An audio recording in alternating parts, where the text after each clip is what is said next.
দাদা আজকে গান্ধারীর ভূমিকা নিয়ে কৃষ্ণের ভূমিকা আমাকে দিয়ে প্রশ্ন করে গেছে, তাই না? তার মধ্যে আবার একটা খোসানো প্রশ্ন করিস, কৃষ্ণ তোমার ভাই রাধা দাঁড়ানো কেন? কেন তুমি দাঁড়ানো থাকলে ভাল লাগতো নাকি? নাকি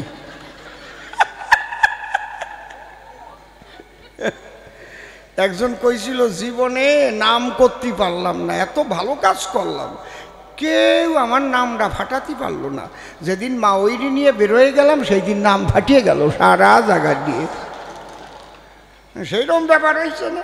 উনি আমার মা ওই, আমি কারে নিয়ে দাঁড়ায় আসি, আমি কারে নিয়ে নাচি, সে জায়গা ওনার চোখ যাবে কেন?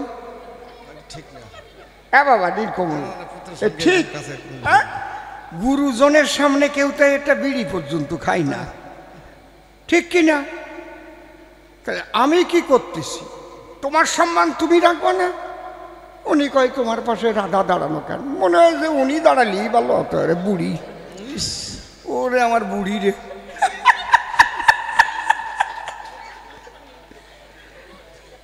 রাধারে দেখতে শুনতে ভালো লাগিছে আমার, তাই ওই জায়গায় দাঁড় করাইছে।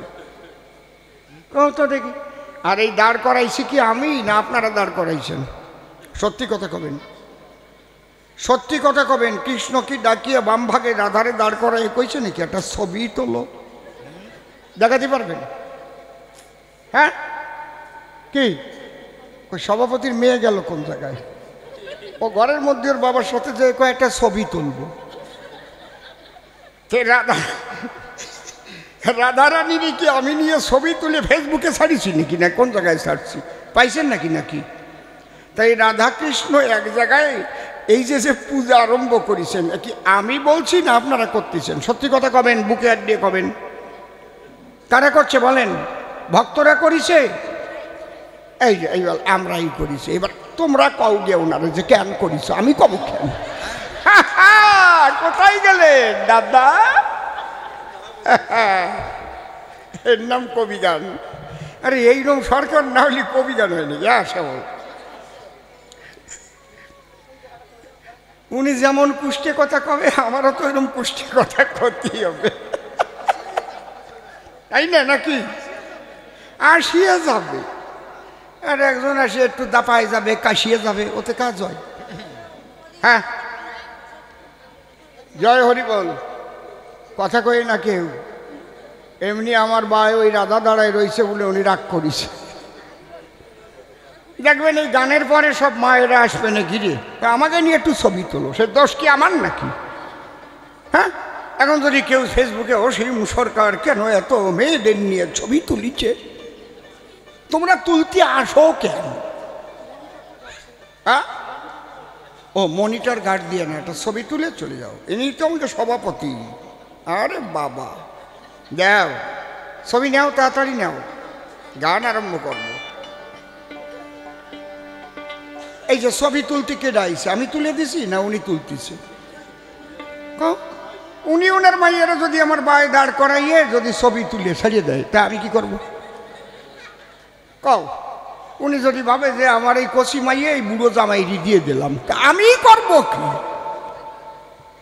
আমার দোষ? কি জ্বালায় পড়েছি। সেই কয় তোমার বাউদারে রাধা দাঁড়ানো কেন? গেল কোন জায়গায় উনি? ওনার একটা লাল চা দেন চিনি ছাড়া। হরি বল না, আপনারা ভালো রসিক আছেন। আর এক পেঁচার গল্প কইছে। ওরে কপাল, ভালো গল্প কইছে, পেঁচার গল্প। তুমি তো পেঁচার গল্প কইছো, আমার কাছে পেঁচির গল্প আছে, সেইটা দেবা না এইবার। হরিবল ধরো।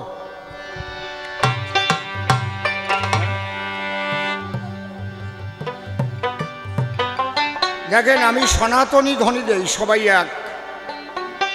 জয় জয় রাধা কৃষ্ণ নিতাই গৌর রাম সীতা মাতা পিতা হরিচাঁদ গুরুচাঁদ মা কালীর প্রীতে হরি হরি বল।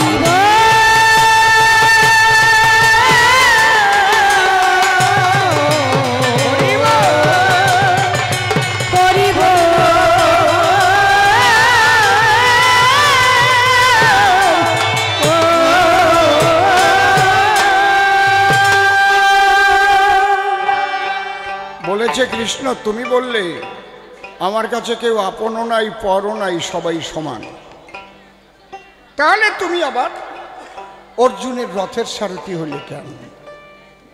প্রশ্ন করেছি না? ভারী সুন্দর প্রশ্ন। ওইটুক খালি পড়িছ।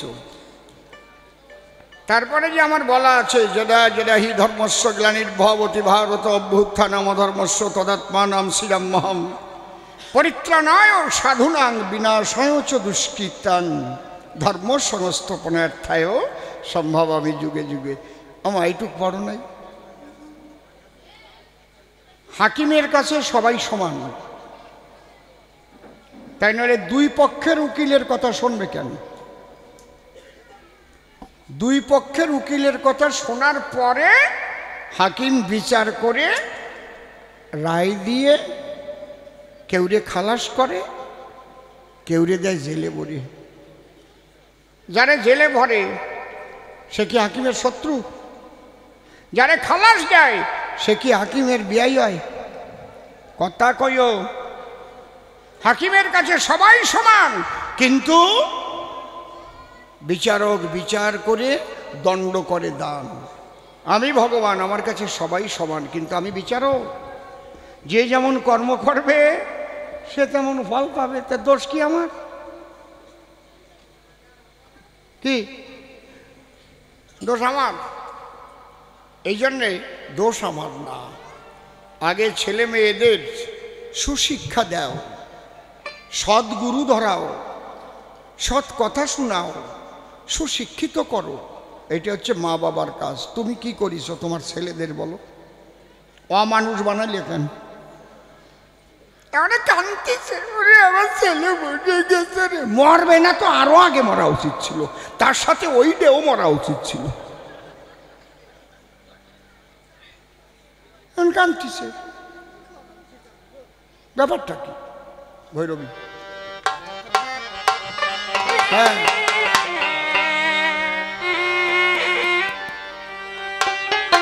ও যার যার নিজের দোষে সেই দোষী। একটুই ভাই, যার যার নিজের দোষে সেই দোষী। আমরা কিন্তু সনাতনী সবাই, কৃষ্ণ ভক্ত হন, কালী ভক্ত হন, রাম ভক্ত হন, হরিচাঁদের ভক্ত হন। আপনারা কেউ বিভক্ত হবেন না, সবাই ভক্ত হবেন। অনুষ্ঠান বাড়তে পারে, একটা জায়গায় আরও 5টা হোক, তাতে কোনো অসুবিধা নেই, কিন্তু দেশাদেশি রেশারেশি যেন না থাকে নিজেদের মধ্যে।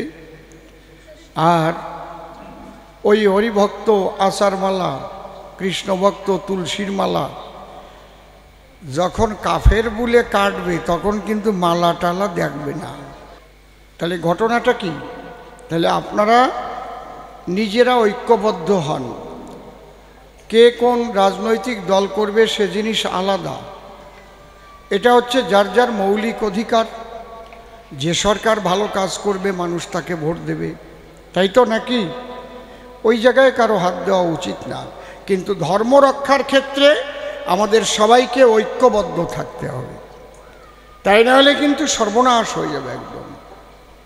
যদি আপনারা ধর্ম রক্ষার ক্ষেত্রে ঐক্যবদ্ধ না হয়ে নিজেদের মধ্যে ভেদাভেদ রাখেন, তাহলে কি হবে? দুর্বল হয়ে যাবেন, সবাইকেই মার খেয়ে মরতে হবে। এইটুকু আপনাদের কাছে আন্তরিক নিবেদন। ভগবান ভালো কাজ করলে ভগবানের বাপের সাধ্য নাই, তোমারে নরকে পাঠাবে। আর খারাপ কাজ করলে তোমাকে টেনে স্বর্গে নেবে, তাও ভগবান পারে না। তাহলে তোমার কর্মই তোমার এভিডেন্স, প্রমাণ। তুমি স্বর্গে যাবা না নরকে যাবা? এক গুরুদেবের শিষ্য গুরুদেবরে বলতেছে, বাবা তোমার কাছে থেকে থেকে একটা জিনিস আমি শিখেছি। কি? মানুষ মরে গেলে কে স্বর্গে যাবে আর কে নরকে যাবে আমি বলে দিতে পারি। কই কোষ কি? কোন জায়গাতে শিখলি এই বন্তর? হ্যাঁ বাবা শিখেছি। ঠিক আছে, ওই গ্রামে একটা লোক মারা গেছে, গুরুদেব বলে শিষ্যের কাছে, বলতো স্বর্গে যাবে না নরকে যাবে? বলে একটু সময় দাও। ও যাইয়ে পাড়া ভরে গ্রাম ভরে ঘুরে এসে গুরুদেবরে বলল, বাবা কি এ স্বর্গে যাবে? কি করে বললি? বলে পরে বলবো, আরো দুই একটা মরিয়ে নি। মাস তিনেক পরে আর একজন গেছে মরিয়ে। গুরুদেব কয়, এ যাবে কোন জায়গায়, স্বর্গে না নরকপুরে? কয় একটু সময় দাও। সারা গ্রাম ঘুরে ঘুরে ঘুরে এসে বলছে, বাবা এ কেউ ঠেকাতে পারবে না, এই নরকে যাবে। তুই বুঝিস কি করিয়া? তাই শোনবা, আগের জন যে স্বর্গে যাবে এটা বললাম আমি কিভাবে। আমি গ্রাম ভরে পাড়া ভরে ঘুরিয়ে দেখলাম মানুষ ওর জন্য কাঁদতিছে। হায় রে, আমাদের একটা সোনার মানুষ ছিল, চলে গেছে। বিপদে আপদে কেউ পড়লে ওই মানুষের কাছে গেলে সেই বিপদ মুক্ত হতাম। ওই লোকটা জীবিত থাকাকালীন কেউ গ্রামের না খেয়ে থাকে নাই। সব বাড়ি বাড়ি গিয়ে খবর নিত, এই 7 দিন বৃষ্টি হয়েছে, তোকে ঘরে চাইল আছে? যারা কাজকর্ম করতে পারিস নাই, বাচ্চারা যে কাঁদতেছে, চাল পাঠাই দিত। যেখানে হরিনাম হতো সেখানে শেষের দিকে গিয়ে জিজ্ঞেস করতো, বাবা তোকে কালেকশন হয়েছে কেমন? বাজেট ছিল কত? কয় আমাকে তো 2.5 লাখ টাকা বাজেট ছিল, 2,10,000 টাকা কালেকশন হয়েছে, 40,000 টাকা ঘাটতি। চিন্তা করিস, উনি 40,000 টাকা গুনে দিয়ে চলে যেত। এই মানুষটার আমরা পাবো না, সবাই কাঁদতেছে।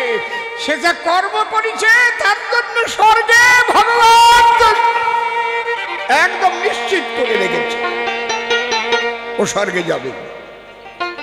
বাহ, ওই যে যেটা নরকে যাবে বললি ওটা? ওরে কপাল, গ্রাম ভরে শুনলাম ও রেশনের চাইলো মারিয়ে খাইছে।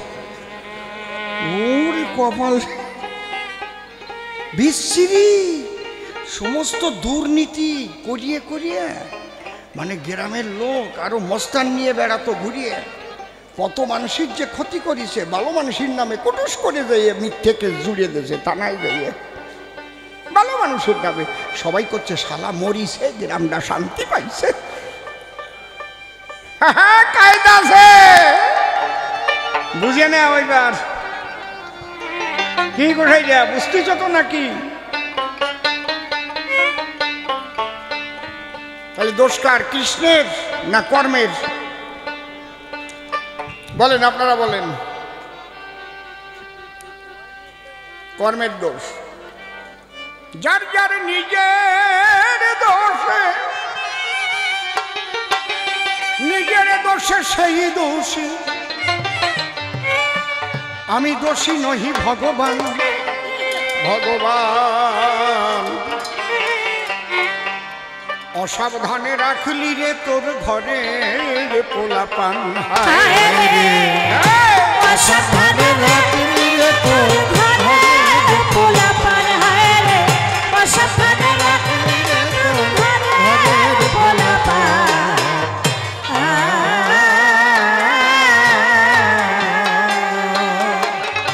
নিজের দোষে সেই দোষী, নিজের দোষে সেই দোষী, নিজের দোষে সেই দোষী, দোষী নহে ভগবান।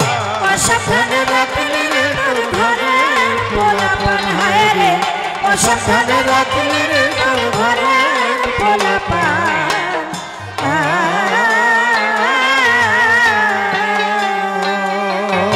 যারা বক্সের কাছে বসছেন তাকে কিন্তু কানের খোল কাড়িয়ে নিয়ে আসবেন,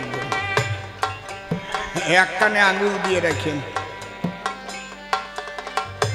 লক্ষ্য রাখবেন কোনোটা যেন খুব বেশি না হয়, এটা লক্ষ্য রাখতে হবে।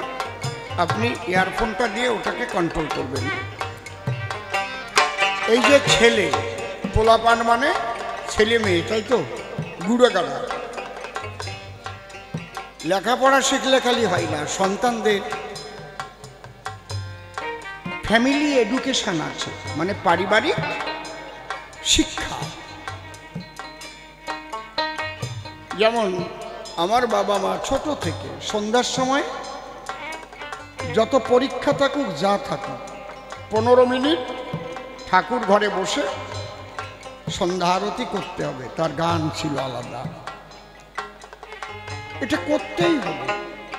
যে যেখানে থাকবে, খেলতে গেছে, যা যেখানে আছে, ওই সন্ধ্যের সময় হাজির হতে হবে, তাই নাহলে কড়া শাস্তি।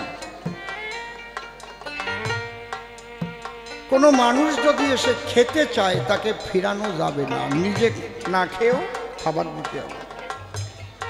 কারণ মানুষ কখন খেতে চায়? খিদে লাগে যখন, যখন পেট ভরে যায়, যে খেতে চেয়েছিল সেই কয় আর দেবেন না, আর পারবো না, একমাত্র খাবারই আছে যেটা মানা করে।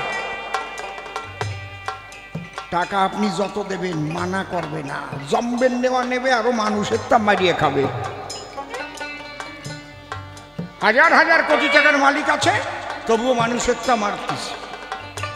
আছে না এরকম মানুষ? বুঝতে পারছেন কি বলছি? কিন্তু খাবার যদি কেউ মা বাবা মৃত্যু হয়, সে যদি এসে ধরা বেঁধে গলায় কিছু ভিক্ষা চায়, তাকে ফিরানো যাবে না। এ ভাগবতেও পাবেন না, গীতায়ও পাবেন না, কোনো জায়গায় পাবেন না। এগুলো হচ্ছে পারিবারিক শিক্ষা। বোঝা যাচ্ছে তো নাকি? যে মাস্টার মশাইয়ের কাছে লেখাপড়া শিখবে, সেই মাস্টার মশাইকে বাবার মতো শ্রদ্ধা করবে। গুরুজনের সামনে কখনো চেয়ারে বসবে না, সম্মান করবে। সাধুগুরু বৈষ্ণব দেখলে শ্রদ্ধা করবে। শ্রদ্ধাবানং লভতে জ্ঞান। এমনি এমনি হয়নি। আর এখন আর গুড্ডি মেয়ে ফুটে উঠলেই একটা মোবাইল ধরায় দেয়। ওই মোবাইলের মধ্যে টিপতে টিপতে কি না পায়। তোমরা কি ভাবছো? ওরা টিপতে টিপতে সবটা পায় ওর মধ্যে। যে জন্য ছেলে মেয়েকে বিয়ে দেওয়ার পরে একটা আলাদা ঘর বানাইয়ে দেয়, ও সব ওর মধ্যে আসে, খোলামেলা দেখতে পারে। তা কি হয়, ফাজিল হবে না? কি খারাপ কথা করছি নাকি? খারাপ কথা বলতেছি? সন্তানদের সুশিক্ষা দিতে হবে। অবা গান্ধারী, কোনদিন কি শাসন করেছো তোমার ছেলের কান ধরি? আমি কৃষ্ণ আমার মার কান মলা খাইছি, আর পরের বাড়ি যাবি ননি খাবি? দেখেন নাই ক্যালেন্ডার? অবশ্যই দেখেন নাই? এই পারিবারিক শিক্ষায় শিক্ষিত করতে পারোনি তোমার সন্তান। বরং তোমার ছেলেরা যদি কুকর্ম করে, তুমি তার সাপোর্ট করেছো, আশকারা দিয়েছ, আশকারা দিয়েছ। এই দুর্যোধন কি ভীম রেকর নিমন্ত্রণ, ওরে বিষ খাওয়াইয়ে মারার প্রয়োজন কেন? বলি তোর পাশাপাশি ওই ভীমের গায়ে বল বেশি, ওরে দেখলেই আমার উচাটন হয় মন, ওইটারে মারতেই হবে। মা যদি এই শিক্ষা ছেলেরে দেয়, তার বংশ নিপাত হবে না? না কি হবে? কর্মশয় আজকে কান্দিছে, ওরে আমার ছেলে বেঁচে গেছে। এইসব কাজ করিস তাই আসি আমার হাসি আইছে। কি কি করিস তা মনে নাই? হ্যাঁ, কেমন দেখতে লাগে। কবে না মানুষ? কি কবে না? আকাশগুলো যখন করিস, খালি খালি শিখাই দিয়েছে ওর ছেলেরে, এই ভীমরে দিয়ে গালাগালি, যা ওরে পাবনের ছেলে বলে গালাগালি দিয়ে। কেন? সে পাণ্ডুর ছেলে, তারে যদি গালাগালি যায় পাবনের ছেলে। এই গালাগালি শিখিয়েছ, পরের ছেলেকে ডেকে এনে বিষ খাইয়েছ, মা বেটা একসঙ্গে মিলেমিশে আকাশগুলো করেছ। যারে যারে নিজের দোষে সেই দোষী, নিজের দোষে সেই দোষী, দোষী নহে ভগবান। অসাবধানে রাখলি রে তোর ঘরে পোলাপান হারে, অসাবধানে রাখলি রে তোর ঘরে পোলাপান।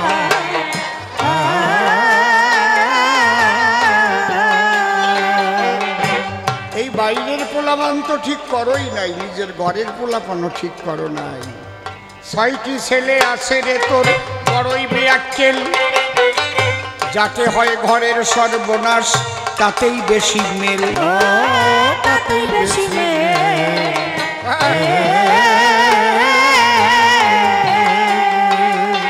তুই শেষ পরীক্ষায় করিবি ফেল, শেষ পরীক্ষা করিবি ফেল।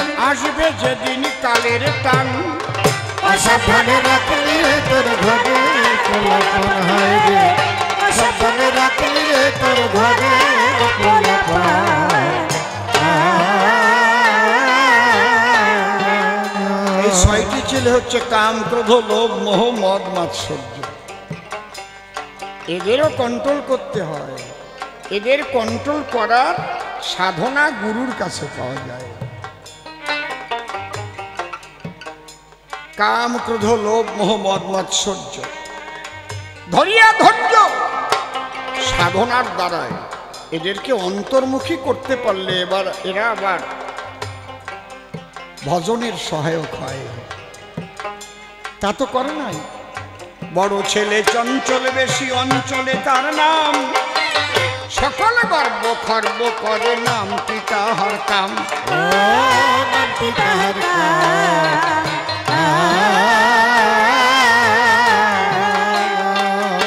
সে সর্বনাশা তাই জানিলাম, গড়ল বসে মৃত্যুবান। অসাবধানে রাখলি রে তোর ঘরে পোলাপান হয় রে, অসাবধানে রাখলি রে তোর ঘরে পোলাপান।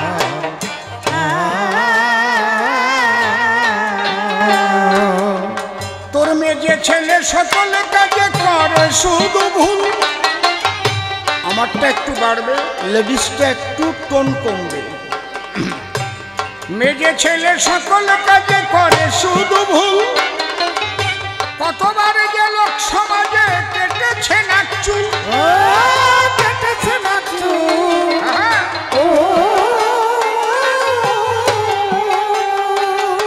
তোর এই ছেলেটি হলে নির্মূল, এই ছেলেটি হলে নির্মূল, এই ছেলেটি হলে নির্মূল, থাকতো নামান অপমান।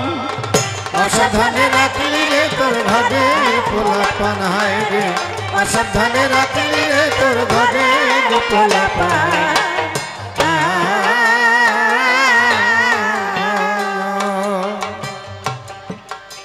লোভ মোহ আর 2টি ছেলে মদার মাৎসর্য, পাড়ার লোকে বলে ওদের স্বভাবে কদর্য।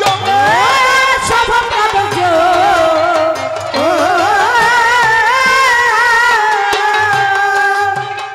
অসীম বলে ধরে ধৈর্য, অসীম বলে ধরে ধৈর্য, অসীম বলে ধরে ধৈর্য সাধন করো সমাধান।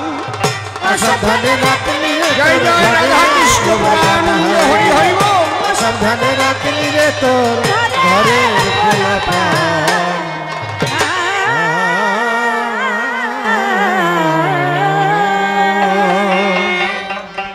রাধা কৃষ্ণের যুগল পদ্মর হিত পদ্মে করে আরাধ্য শুদ্ধ চিত্তে প্রণতি জানাই। সাধুগুরু বৈষ্ণব হেরি আর যত পুরুষ নারী আমার ভক্তিপূর্ণ প্রণাম গ্রহণ করিবেন সবাই।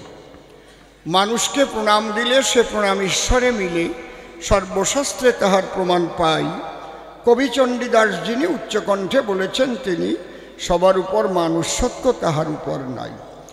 তাই দাঁড়াইয়া সভ্য সভা পরে মানুষের পদ নখরে করজোড়ে বারে বারে ভক্তিপূর্ণ প্রণাম জানাই। আপনারা আশীর্বাদ দিলে পরে কৃপা করবেন কৃষ্ণ নটবরে এবং আমার ব্রজেশ্বরী রায়। বন্দনার ভাব করে শেষ বক্তব্য করিব পেশ। সুন্দর পরিবেশ আমি করি দর্শন, সুন্দর হয়েছে সভাখানা মনোলোভা, বসেছেন যেন দেবী দেবা, বারে বারে করি সবার চরণ বন্দন। আমি চরণ ধরে করি মানা, কেউ টুকটাক কোনো কথা বলবেন না, একদম শান্ত হয়ে থাকবেন সর্বজন। আমার বিপক্ষ কবি যিনি, গান্ধারী নাম ধরে তিনি, আমাকে ইদানি করেছে শ্রীকৃষ্ণ নারায়ণ। কয়েকটি প্রশ্নের জবাব জানবার তরে প্রশ্নগুলো আমায় করে, ওর 100 ছেলে গেছে মরে, তাই অঝরে ঝরে দুই নয়ন। রাত্রিবেলা মশাল নিয়ে হাতে মৃতপুত্রদের মুখ দেখিতে কুরুক্ষেত্রে দিয়েছে দর্শন। এই সময় আমি কালো শশী তার পিছনে ছুটে আসি। সে শুনেছে একটা কুটিল হাসি, প্রথম প্রশ্ন করেছে উত্থাপন। তাহলে প্রথম বলি তোমার ঠাই মা, আমি এই হাসি হাসি নাই। এই হাসি হাসলো কোনজন? এই হাসি হেসেছে কেটা? বলি আমি নন্দের বেটা। মহাকালের হাসি তুমি করেছ শ্রবণ।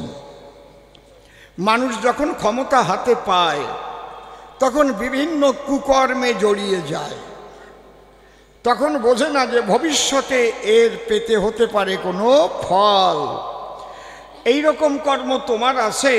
খুলে বলি তোমার কাছে, যেদিন দ্রৌপদীর চোখে ঝরেছিল জল, তোমার ছেলে আদেশ দিল, এই দুঃশাসন, দ্রৌপদীকে চুল ধরে নিয়ে আসা ভালো। টানতে টানতে নিয়ে আয় এই সবার ভিতরে। অন্তরে আমার আছে, ভাবো ওকে উলঙ্গিনী করিয়ে আমার উরু পরে বসাইব। দেখেছেন? যাও নিয়ে আয় ধরিয়ে। দুঃশাসন যখন চুল ধরে আনতে গেল, দ্রৌপদী কাঁদতে কাঁদতে তোমার দরজায় গিয়ে ঠুস হয়ে পড়েছিল। বলেছিল, আমিও নারী, তুমিও নারী, তুমি আমার সম্পর্কের শাশুড়ি, আমি তোমার বধূমাতা। মিথ্যা কথা নয়। তোমার ছেলে ধরে আমাকে চুলে খোলা রাজ সভা তলে নিয়ে কাপড় খুলে উলঙ্গিনী করে উরুতে বসাতে চায়। মাগো, নিবেদন করি তোমার পায়, তুমি আমাকে দেও একটু আশ্রয়। সেদিনের কথা মনে হয়? সেদিন তুমি দরজায় দিয়ে খিল হেসেছিলে, খিল খিল খিল ভেবেছিলে তাই তোমার মতো ভাগ্যবতী পৃথিবীতে আর কেউ নাই। তুমি শতপুত্রের মাতা ভাবো নাই ভবিষ্যতে পেতে পারো তুমি পুত্র শোকের ব্যথা। দ্রৌপদীর চোখের জলের কথা শোনো দিয়ে মন। দ্রৌপদীকে কেশে ধরে নিয়ে গিয়েছিল শেষে রাজসভার ভিতরে, উলঙ্গিনী করতে গিয়েছিল যখন। দ্রৌপদী বিপাকে পড়ে দুই হাত উঁচু করে হা কৃষ্ণ গোবিন্দ বলে ধরে তার হৃদয় ডেকে বলেছিল, তাই হে গোবিন্দ, তুমি ছাড়া আমার কেউ বান্ধব নাই। রাখে কৃষ্ণ মারে কে, মারে কৃষ্ণ রাখে কে, জানে সর্বজন। টোনটা একটু কমবে, ভলিউমটা একটু বাড়বে। আমি কৃষ্ণ শ্যামকানাই, সমস্ত বসন সেখানে আমি যোগাই, উলঙ্গিনী করতে পারে নাই। ওটা কিন্তু মহাকাল করেছিল লিখন।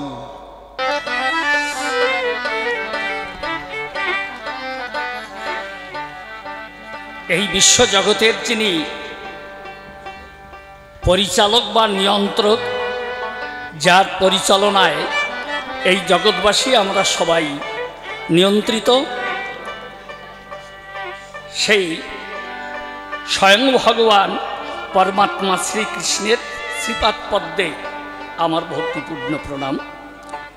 রাধারানী সহ সকল ব্রজবাসীর চরণে আমি আমার ভক্তিপূর্ণ প্রণাম নিবেদন করছি। তবে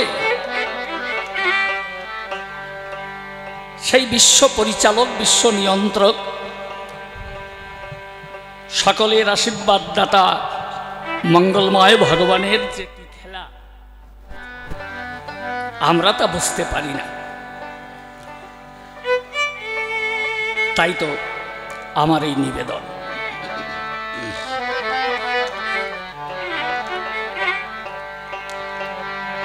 আমি বুঝতে নারী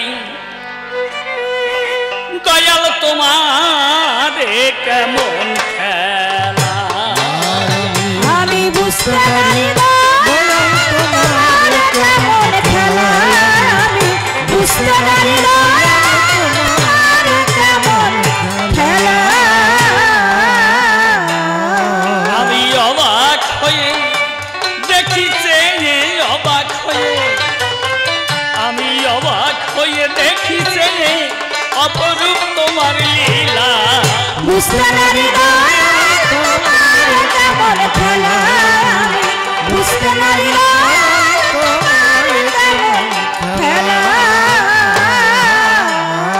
তুমি এক একবার কারো করাওয়া আবার কারো বেঁধে দিয়ে মিলন বাসর ভাঙিছ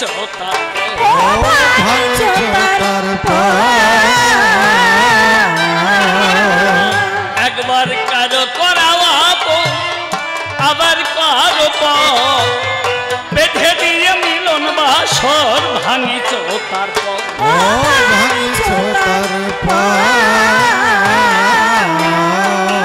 হাজার বাতি আলোর বহর হাজার বাতি জেলে হাজার বাতির আলোর বহর পুনরায় ভাঙ মেলা বুঝতে নারি তোমার কেমন খেলা বুঝতে নারি তোমার কেমন খেলা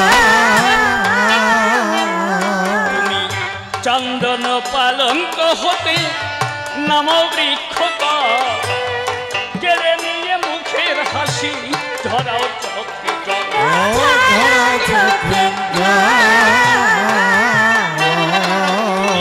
চন্দন পালঙ্ক হতে নাম বৃক্ষ কেড়ে নিয়ে মুখের হাসি ঝরাও চোখে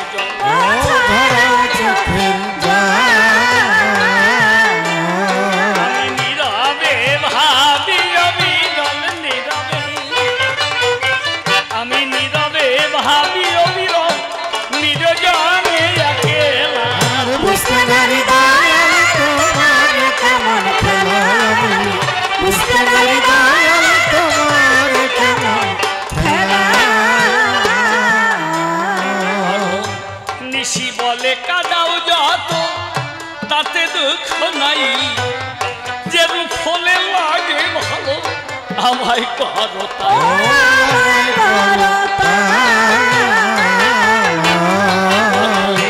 নিশি বলে কাদাও যত তাতে দুঃখ নাই যে রূপ হলে লাগে ভালো আমায় করো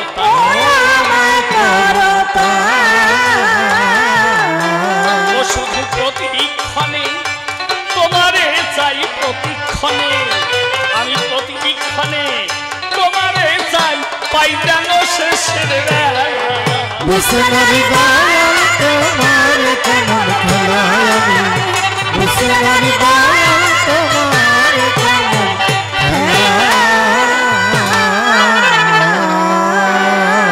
নমী কৃষ্ণ বংশীধারী মুকুন্দ মুরারি হরি পারের কাণ্ডারে তুমি মঙ্গল আলয় অখিল জীবের প্রতি অগতির তুমি গতি সৃষ্টি স্থিতি তোমাতেই প্রলয় স্থাবর জঙ্গমাদি সৃজিলে তুমি বিধি সুরগণ নিরবধি তব বন্দন গায় আসমুদ্র হিমাচল সদ্গমর্ত নভতল নত শিরে চরণতল প্রণতি জানায় তুমি কৃপাময় অতি আমি অতি মূঢ়মতি তোমার ভক্তি প্রীতি মোর কিছু নাই তাই জীবন সাজেতে আসি বাজাইয়া মিলনবাসী নিজ গুণে ও চরণে দিও মোরে ঠাই যাক বন্দনার ভাব করি ক্ষান্ত আলোচনার যে বৃত্তান্ত আদ্য পান্ত চূড়ান্ত সিদ্ধান্ত শুনতে আমার একান্ত মনেরই কামনা আছে না যত মহৎ ব্যক্তি আমার তো নাই বক্তৃতার শক্তি হয়তো এই অধমের যুক্তি আপনাদের হৃদয়ঙ্গম যুক্তি কভু হবে না তাই দাঁড়িয়ে প্রথমবারে আমি প্রণাম করি আপনাদিগের পদনা করে আছে না যত নারী নরে আমার শিরে শুভাশিস করবেন দান আমি আপনাদিগের শুভাশিস নিয়ে মাঠে চলব কবি কাব্য পথে আপনাদিগের কৃপাতে হতে পারে আজ এই মধুর কবি গান আমি নিশিকান্ত সরকার আমার ব্যক্তি পরিচয় জানাই আপনাদিগের ধার এখন সে নাম করে পরিহার ভূমিকা করতে হবে ধারণ কারণ আপনাদের আছে জানেন তো যে স্বনামে কখনো কবিগান হয় না করতে গেলে কবিগানের আলোচনা যে কোনো ভূমিকা করতে হয় ধারণ প্রতিপক্ষ কবি যিনি অসীম সরকার হলেন তিনি আন্তর্জাতিক খ্যাতি সম্পন্ন অতীব গুণী প্রেমের মহাজন তাই তো আজ তাকেই সম্মুখে রেখে আজ দাঁড়িয়ে আপনাদের বাকে একে একে কয়েকখানা প্রশ্ন করব নিবেদন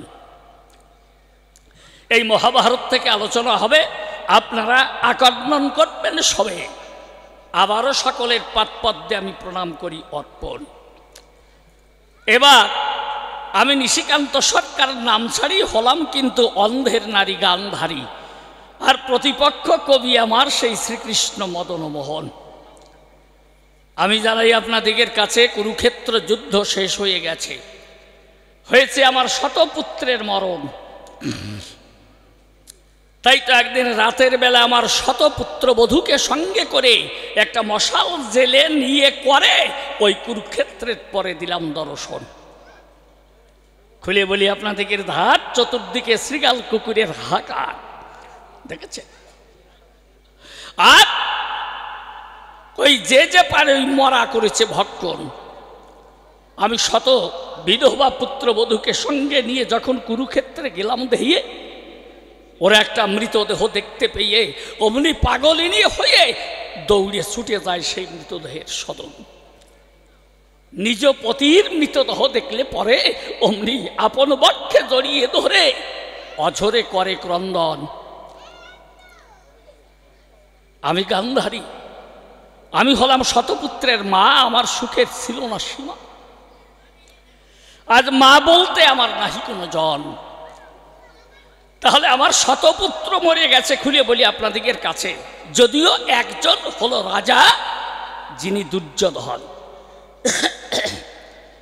মহামানী রাজা দুর্যোধন বলে যারে পড়িয়াছে মৃত্তিকার পরে। আজ ভীম নিজে হাতে গদা ধরে যখন এই উরুভঙ্গ করেছিল সেজন, কি দেব পরিচয়? তাই তো আমার জ্যেষ্ঠ পুত্রই রাজা দুর্যোধন পড়িয়াছে মৃত্তিকায়। আমি দৌড়ে ছুটে গিয়ে তাকে বক্ষা করলাম ধারণ। কি দিয়ার এই পরাণখানা বাঁধে ওই পুত্রকে বুকে ধরে আমি নিবেদন করি তোমার গোচরে, আমি অঝরে বসে কাঁদি। জানাই আপনাদিগের পাশাপাশি হঠাৎ শুনতে পেলাম আমার পিছনে কার যেন কুটিল হাসি। ফিরে চেয়ে দেখতে পারি তখন ওই যে কৃষ্ণ ভগবান, খুলে বলি সভাস্থান, উনি আমার পিছন ধারে হয়েছেন অধিষ্ঠান। অধরে কুটিল হাসি দিয়েছিল তখন। তাই তো আজ এইখানে দাঁড়িয়ে আমার কাব্য কথা ছড়িয়ে আমি একে একে কয়েকখানা ব্যথার কথা ওই কৃষ্ণের কাছে করব নিবেদন। দেখুন, হে কৃষ্ণ, কি বলবো তোমার ঠাই, আজ মা বলতে আমার আর কেহ নাই। আর এই যে আমার শ্রেষ্ঠ পুত্র রাজা দুর্যোধন উরুভঙ্গ হয়ে পড়ে আছে, আমি জানাই আপনাদিগের কাছে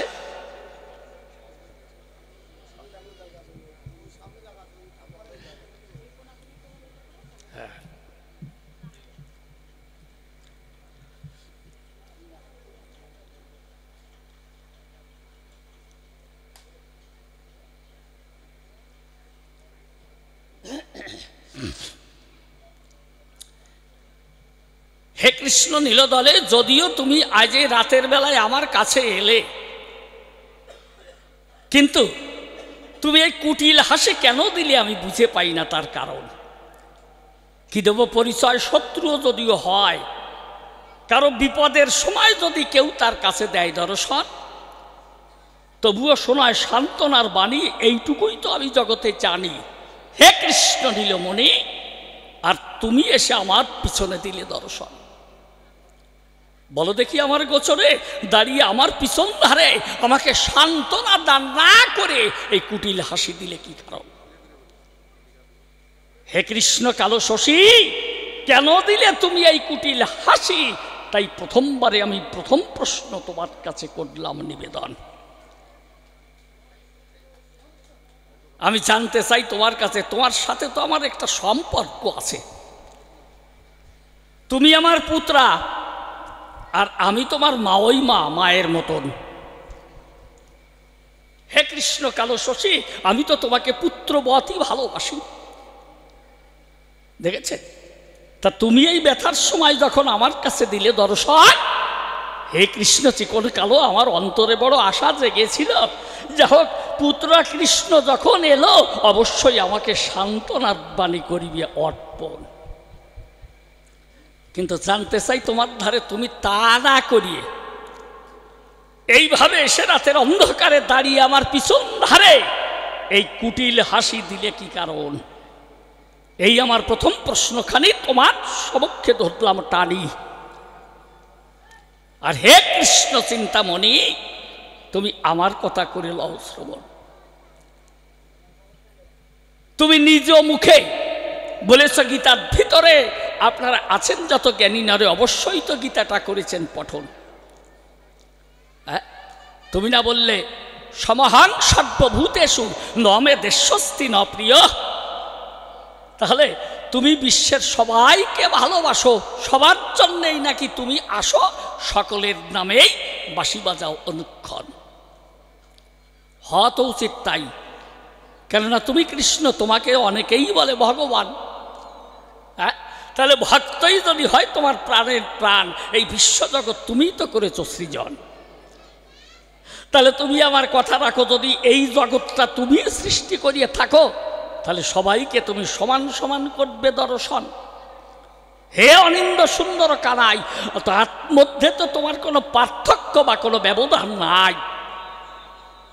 কেননা হে কানাই, তুমি যখন করেছো সৃজন, বুঝে নিও আমার মনের কথা, তুমিই তো বিশ্বপিতা। এই জগৎ যখন তোমার হতে দিয়েছে দর্শন, তাহলে তুমি তাদের সবাইকে সমান সমান দেখবে না? কিন্তু করে দেখলাম বিবেচনা, এই তোমার বলা আর এই মুখের কথা তো এক না। হ্যাঁ, মুখ দিয়ে যা বলো কিন্তু করো অন্য রকম। দেখেছেন, গীতায় বলেছে সমহাং সর্বভূতেষু নমে দেশস্তি ন প্রিয়।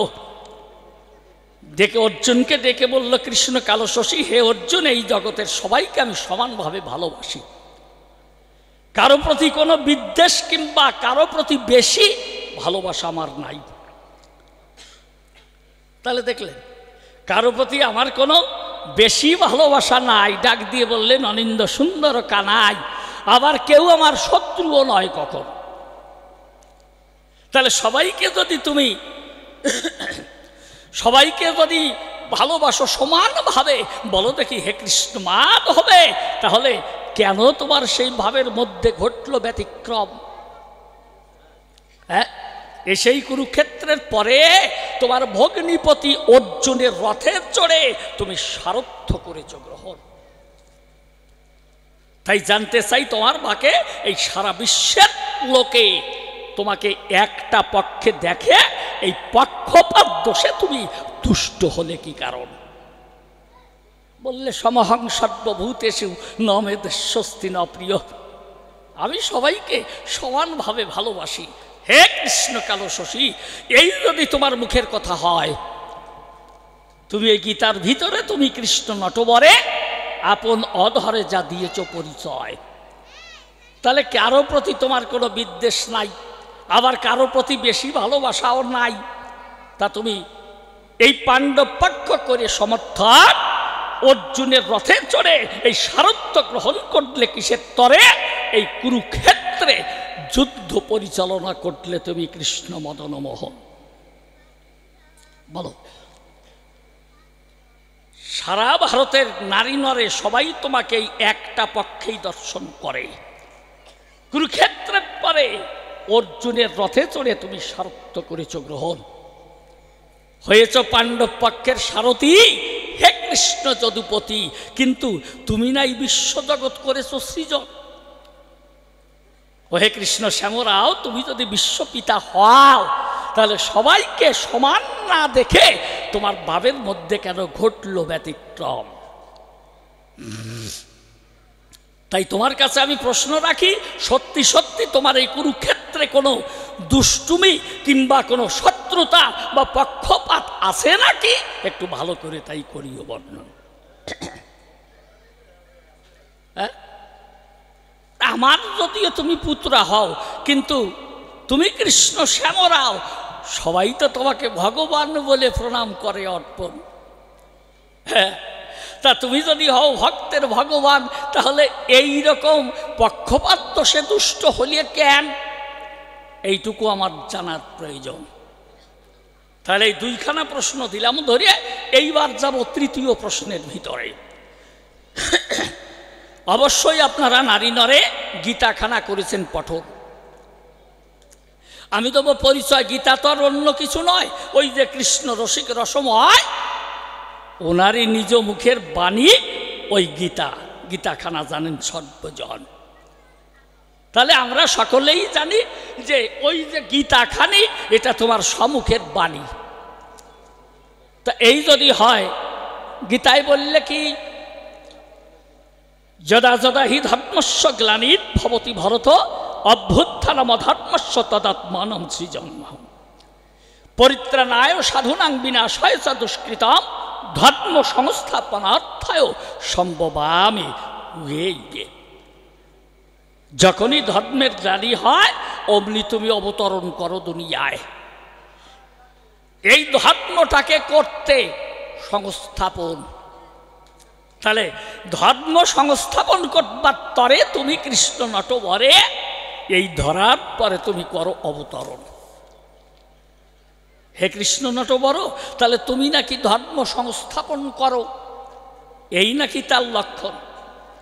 হ্যাঁ, যেখানে মহাযুদ্ধ হয়, এত কাটাকাটি মারামারি হলো, রক্তক্ষয়, আর তুমি কৃষ্ণ রসময় ওইখানে করতে হলে ধর্ম সংস্থাপন। আপনারা আমার কাছে বলুন দেখি, এই পিছনের দিকে আর একটা মাইক্রোফোন হলে ভালো হতো।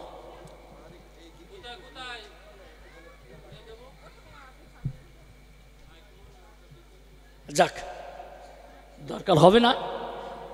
তাহলে ওই যে কৃষ্ণকে লেশোনা সম্মুখের বাণীতে গীতাখানা তিনি করেছেন প্রণয়ন। তেই যদি হয় তুমি নাকি ধর্ম সংস্থাপন করবার তরে এই অবতরণ করো ধরা পড়ে, তাহলে যে যুদ্ধে ক্ষেত্রের পরে এত হলো প্রাণক্ষয়, এত কাটাকাটি মারামারি রক্তারক্তি হলো, তুমি আমার কাছে খুলিয়ে বলো, ওহে কৃষ্ণ নীলদল, তাই মানুষ মেরিয়ে কখনো কি ধর্ম সংস্থাপন হয়? বাবাজিরা বলুন তো আমায়। তো হে কৃষ্ণ নটবর, ধরো ধরো আমার কথা ধরো, তুমি কি দিয়ে এই ধর্ম সংস্থাপন করো যেখানে এত হলো লোকক্ষয়, এত মানুষ মেরে কি করে ধর্ম সংস্থাপন করো ধরা পড়ে? এই তৃতীয় প্রশ্ন দিলাম ধরিয়ে, তুমি ভালো করে জবাব দিয়ে বুঝাবে আমায়। একটা কথা না বলে পারি না। তুমি ভগবান কৃষ্ণকে নিয়ে শোনা, কেউ তো তোমার পর না। হ্যাঁ, কেন বিশ্ববাসী তো তোমার সবাই আপন, বললে না গীতার ভিতরে। তা তুমি বলো একরকম আর করো আর এক রকম। ছোট্ট একটা গল্প মনে পড়ে গেছে, বলবো নাকি? না, বলবো? ও না, তাই তো আজকে আমরা হলাম পুরো বুদ্ধিমান আর আপনারা হলেন অর্ধেক। এ কথাটা আমার না, পাগল রাজেন্দ্র সরকার বলেছিলেন। উনি আসলে দাঁড়িয়ে বলেছিলেন যে আমি হলো পুরো বুদ্ধিমান আর আপনারা হলেন অর্ধেক বুদ্ধিমান। তবে আজকের মতন এই মুহূর্তে উনি দাঁড়িয়ে সবার সাক্ষাতে এই কথা করলেন উচ্চারণ। অনেকে ভালো ভালো লোক যারা, তারা আবার একটু মনে মনে ক্ষুণ্ণ হয়, হ্যাঁ, যে আমাদের অর্ধেক বুদ্ধিমান কয়। পাগল রাজেন্দ্র সরকার ডাক দিয়ে বললেন, তখন কেন বলেছি জানেন? আজ আমি বলতে এসছি, আমি একা বলছি আর আপনারা সবাই শুনছেন। তা আমি এই জন্য আজকে আমি পুরো বুদ্ধিমান, এই জন্য আপনাদের আমি বলছি বা বোঝাচ্ছি, আর আপনারা আমার কথা চুপ করে বসে শুনছেন, এই জন্য আপনারা অর্ধেক বুদ্ধিমান। তা কথাটা হলো এইরকম, চরণ ধরে করি মানে আমার এই কথাই কেউ ভুল বুঝবেন না। এই জন্য ধৈর্য ধরে বসে বসে সবাই করবেন আকর্ষণ। এক রাজার বাড়ির পাশে পুকুর, ওই পুকুর ঘাটে রানীমা চান করতে যায়, আর ওই পুকুরের পাড়ে একটা গাছের পরে এক পেঁচা আর পেশি বাসা বেঁধে বাস করে ওই জায়গায়। তা রানীমা যেই চান করতে পুকুর ঘাটে যায়, ওই পেঁচা তাই দেখে অমনি পেশিকে বলে ডেকে, দেখিস আমি কি করি। এই বলেই বাসা থেকে উড়ে এসে ওই রানীমার সামনে দিয়ে শুধু এদিক ওদিক খেচর খেচর করিয়ে আর কি পিছনেই মানে এই পিছনটা এইভাবে ঘোরায়। এই রানীমার মুখের পরে যখন এইভাবে ওই পাশা ঘুরাইয়ে নৃত্য করে, রানীমার রাগ হয়েছে গায়ে। কি সামান্য একটা পেয়াসা, তাও আমারই জায়গায় বসত করে, আমারই পুকুর পাড়ে, আমি যেখানে নিত্য স্নান করতে আসি এই জায়গায়, আরে পেশা করে আমার অপমান। এই জন্য ক্ষুব্ধ হয়েছে রানীমার প্রাণ। উনি একেবারে হঠাৎ তখন রাজার কাছে গিয়ে হয়েছেন উদয়। ডাক দিয়ে বলে, রাজার ধারে তুমি রাজা না? আস্তে আস্তে আস্তে, হ্যাঁ তুমি বসে পড়ো, বসে পড়ো।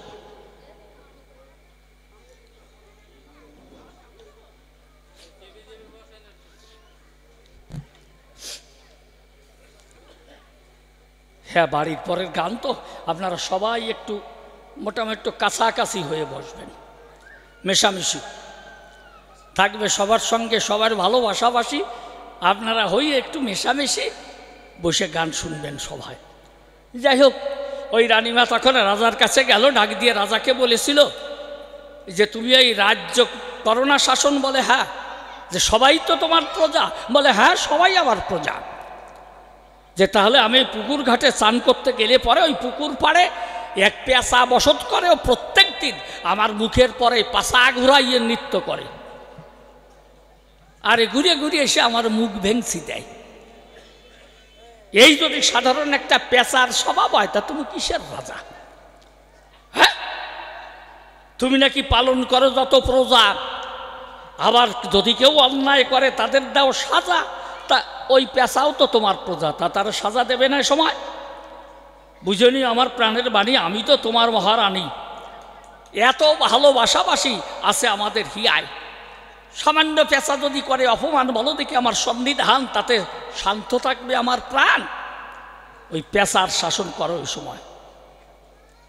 রানীমা যখনই ওই রাজার কাছে নালিশ দিল, রাজা সঙ্গে সঙ্গে তখন লোক পাঠায় দিল, যা ওই পেশারে ধরে নিয়া।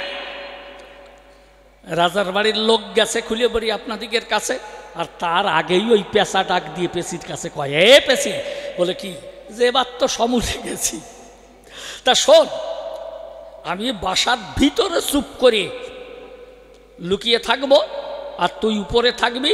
এই রাজার বাড়ির লোক এলো বলে, তা এলে তুই কি বলবি জানিস? বলে কি বলবো? বলবি যে আমার স্বামী একটা বিরাট সম্মেলন আছে, পাখিদের সম্মেলন সারা পৃথিবীর। ওমা, আস্তে আস্তে আমাদের জায়গা তো একটু কম, এই জন্য একটু আস্তে আস্তে মুখে কথা না বলে বসে পড়বেন সভাতলে। এই নিবেদন শৈল রইল মায়েদের রাঙা পায়। যাও, ওই পেশা তো এমনি ওই বাসার ভিতরে ডুবু দিয়ে পেশিরে উপরে উঠইয়ে তখন ওই কথা পেশির কাছে কয় যে রাজার বাড়ির লোক এলে বলবি যে আমার স্বামী এই সারা পৃথিবীর যত পাখিরা আছে, এই পাখিদের আজ একটা সম্মেলন আছে, সেই সম্মেলনে আমার স্বামীকে করেছে নিমন্ত্রণ। তা সত্যি রাজার বাড়ির লোক এসে গেছে, অমনি ডাক দিয়ে কয় পেশির কাছে, তোর পেশা কোথায় গেছে? পেশি কয় রাজার বাড়ির লোকের কাছে যে আমার স্বামী আজকে আছে কিন্তু পাখিদের সম্মেলন, সারা পৃথিবীর পাখিদের বিরাট সম্মেলন আছে, আমার স্বামীকে সভাপতিত্ব করতে নিমন্ত্রণ করেছে কার্ড পাঠিয়ে, এই জন্য আমার স্বামী সেই সম্মেলনে গেছে। দেখেন, কার্ড পাঠিয়ে দিয়েছে, যাই তাই ব্যাপার। পেশা হবে সভাপতি, খুলে বলি সভা। সম্প্রতি এই রাজার বাড়ির লোকের কাছে যখন এই কথা কয়, ও তো গিয়ে রাজার কাছে এই কথা বলেছিল, আর ওই পেশা কিন্তু তারপরেই ওই যে যাবার সময় ওই লোক বলে যায়, তোর স্বামী বাড়িতে এলে পরে সঙ্গে সঙ্গে পাঠিয়ে দিবি রাজার ধারে, কেন রাজদরবারে তোর স্বামীর নামে নালিশ রয়। যখন এই কথা করে সরে গেল, ওই পেশার তো সবই জানা ছিল, ও তো ওই বাসার ভিতরে লুকিয়ে রয়।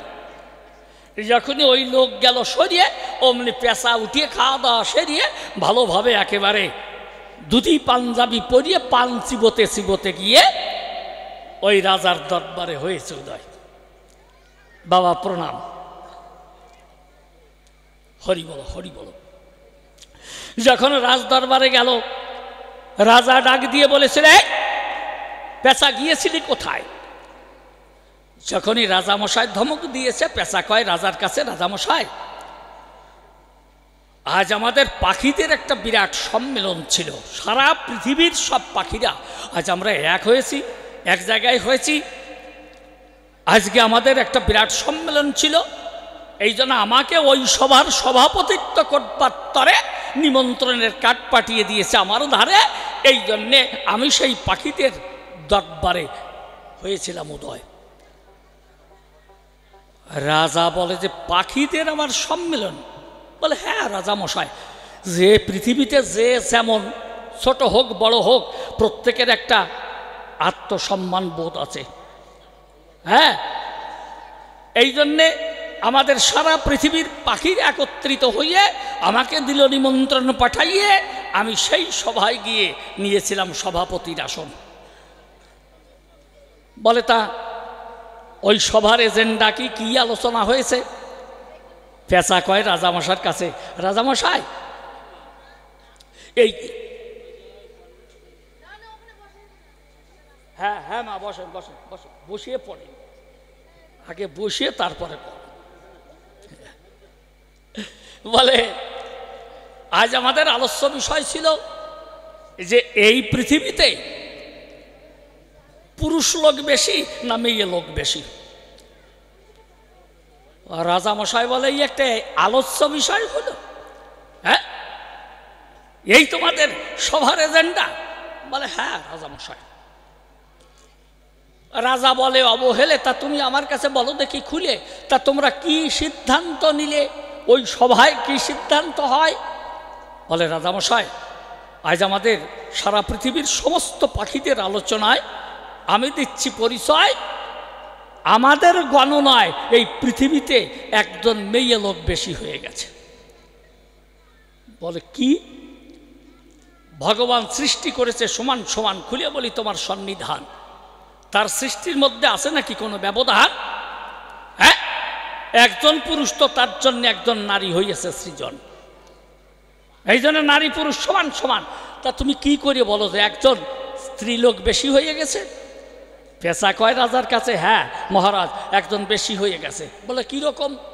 বলে আমরা সিদ্ধান্ত নিয়েছি যে পুরুষ লোক ওই মেয়ে লোকের কথা শোনে, স্ত্রী লোকের কথা শোনে, তা আমাদের গণনায় উনি পুরুষ না, উনি ওই মেয়ে লোকের মতন, এই জন্য আমাদের এই স্ত্রী লোক বেশি হয়ে গেছে একজন। মানে যে রাজা মশাই রানীমার কথা শুনেছেন, রানীমা যে নালিশ দিয়েছে, এইটা প্রকারান্তরে ওই পেঁচা কয় যে আজ আমাদের এই আলোচনায় একজন স্ত্রী লোক বেশি হয়ে গেছে। এই কথা যখন বলেছিল রাজার তো মনে পড়ে গেল, ওই যে রানী এসে আমার কাছে নালিশ দিল পেঁচা নাকি ওই পাশা ঘুরাইয়ে মুখ ভ্যাংসায়। বলে এইটা যা তুই খালাস, তোর নামে আর কোনো নালিশ নাই। দেখেছেন রাজামশাই দেখে যে তাহলে আমি মেয়ে লোকের কথা শুনেছি, আমি যে মেয়ে লোক হয়ে যাই, এই জন্যে পেঁচাতে খালাস দিয়ে দেয়। পেঁচা তো আনন্দে গান গাইতে, গুনগুন করে গান গাইতে গাইতে ওই বাসায় ফিরে গেল। পেঁচি বলে কি কি হলো? বলে বোঝো না, আমার বাপ দেখে বোঝো না, আমি গান গাইতে গাইতে কোষা ঢুলতি ঢুলতি আসতেছি। বলে আমি একেবারে খালাস, আর আমার নামে কোনো নালিশ নাই। বলে বাহ, চমৎকার চমৎকার।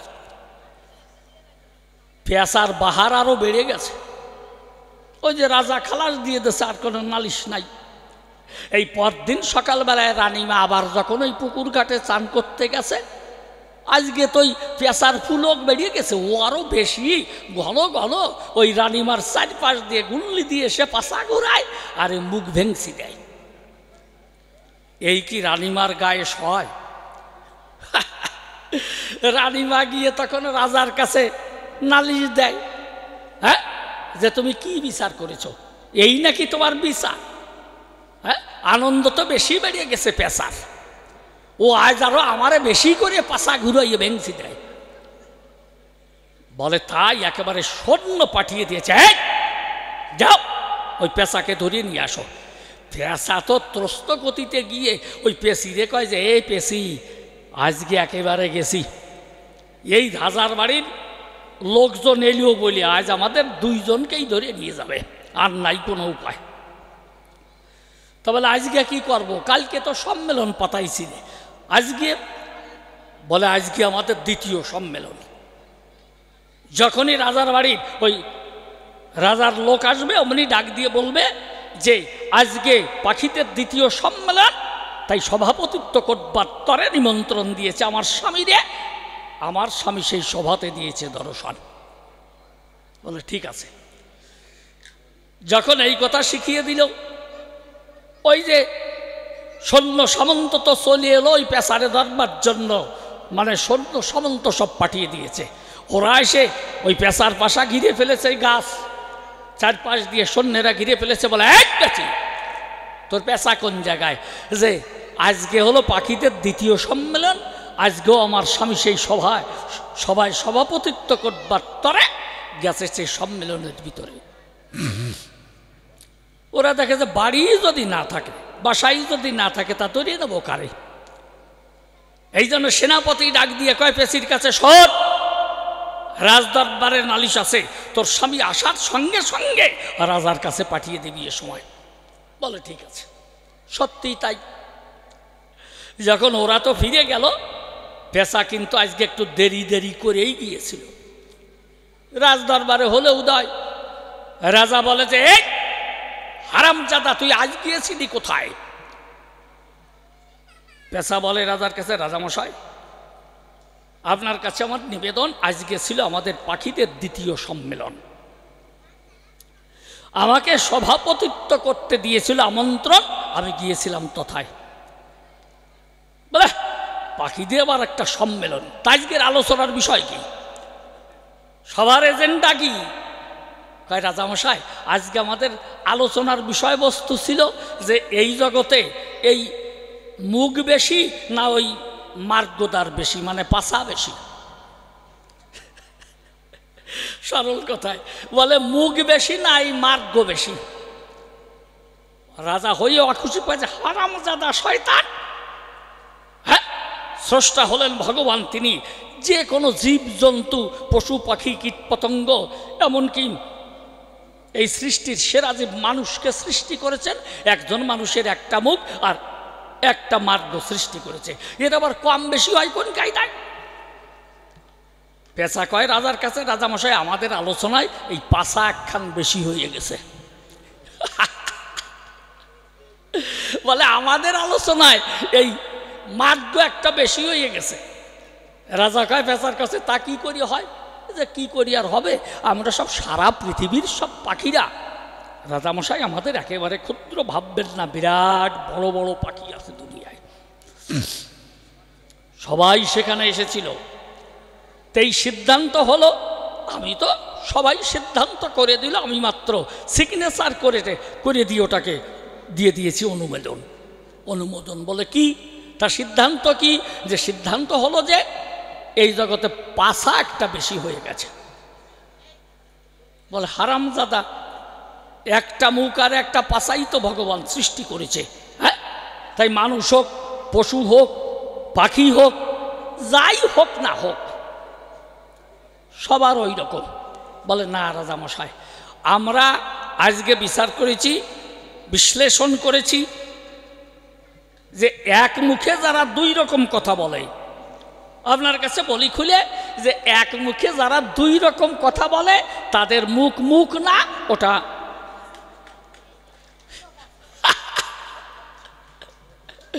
মানে ওখান পাশা, ওটা মুখ না। যারা এক মুখে দুই রকম কথা বলে তাদের ওটা মুখ না, মুখটা ওই পাশার সমান, মানে মার্গের সমান। রাজামশাই দেখে যে এ তো আমারই তাই হয়ে গেছে, কালকে ওরে খালাস দিলাম যে যা তোর বিরুদ্ধে আর কোনো কেস নাই, নালিশ নাই, আর আজকে আবার ধরে নিয়ে আসলাম তারে, তা এ তো ঠিক হয় নাই। রাজামশাই কয় যে যা, আর কোনোদিনও তোর বিরুদ্ধে আর কোনো নালিশ নাই, যা তোর কোনো বিচার হবে না। আজকে তো রাজ দরবার থেকেই গান ধরেছে পেঁচা, একেবারে গান গাইতে গাইতে রানীমার ঘরের দুয়ার দিয়ে 3-4টে গুল্লি দিয়ে তারপর আর কি ওই পুকুর পাড়ে বাসায় গেছে। হে কৃষ্ণ, তুমি নাকি ভগবান, এই জন্য জিজ্ঞেস করি তোমার স্থান এই বিশ্ব প্রকৃতি বা বিশ্ব জগৎটা তোমারই দান, তোমারই সবাই সন্তান, এই কম বেশি হতে পারে না কখন। তা বলো দেখি আমার দ্বারে এই পক্ষপাত দোষে দুষ্ট হলে কিসের তরে, আর এই মানুষকে ছোট বড়ে করিয়ে এই ব্যবধানটা করলে কি কারণ?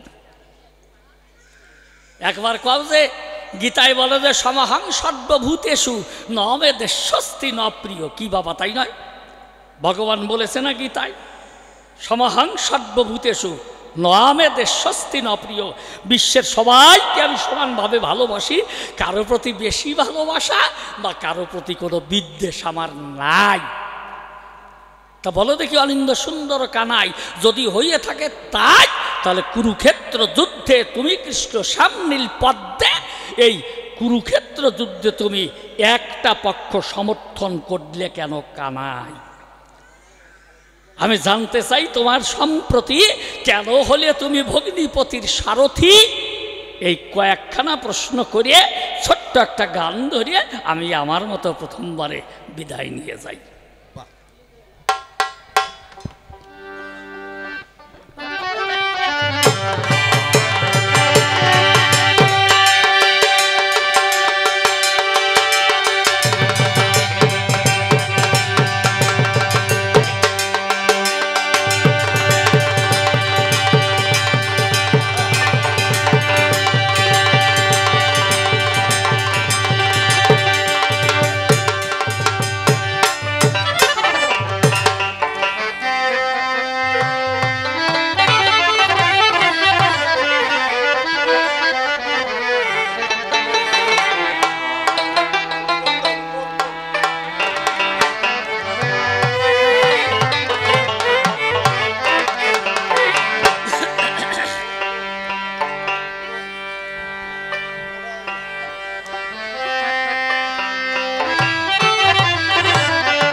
ওরে ভালোবাসায়